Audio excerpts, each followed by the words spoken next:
Talk about China and TikTok. A deal to sell that app's U.S. division reportedly now stalled over new Chinese restrictions on exporting artificial intelligence, or AI.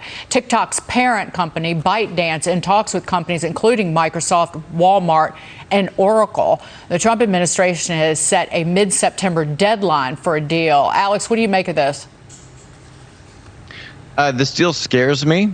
And I think the ban is appropriate, as we've seen with the Committee on Foreign Investment in the U.S. striking down the sale of Grindr, which is like Tinder for the LGBT community. They struck that down over similar concerns around privacy. The ban is appropriate. What scares me is, frankly, potential sabotage, not necessarily by ByteDance, but by the CCP.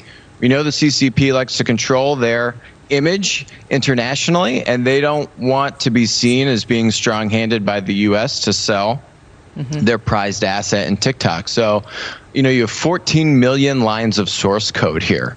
If you're front-loading if it's a $25 billion check and you're front-loading that cash to ByteDance, I think there's a real risk that you don't really know what you're getting until very long after the purchase date. So that's the first concern, is around, frankly, just nefarious activity. Maybe ByteDance doesn't even want it to happen, but all of the product and engineering of TikTok is in China. And there's only so much control that ByteDance has relative to the Chinese government's influence on the employees. Second concern is just the people. You're buying the shell of a company, right? You're buying code and data. But who are all the people that are going to work on this business?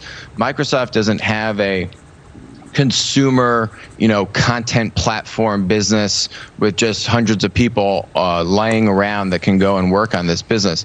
I think they need to look at buying Triller, for example, which is the number 2 kind of TikTok competitor based in the United States, just purely for the people who are then going to run this business and work on the product, because you can't have the Chinese engineers and product managers working on the code that you've now just acquired from Chinese-located ByteDance. There's some real risk here. Every time we talk about the story, that's something that Maria Bartiromo brings up, is the people and what are you really buying. Alex, great to see you. Thank you so much for being here, Alex Moazed. Alex, it's been a while. I hope I pronounced your last name correctly. Please always feel free to. Okay. Thanks for having me. Please feel free to correct me if I foul up. Alex, great to see you.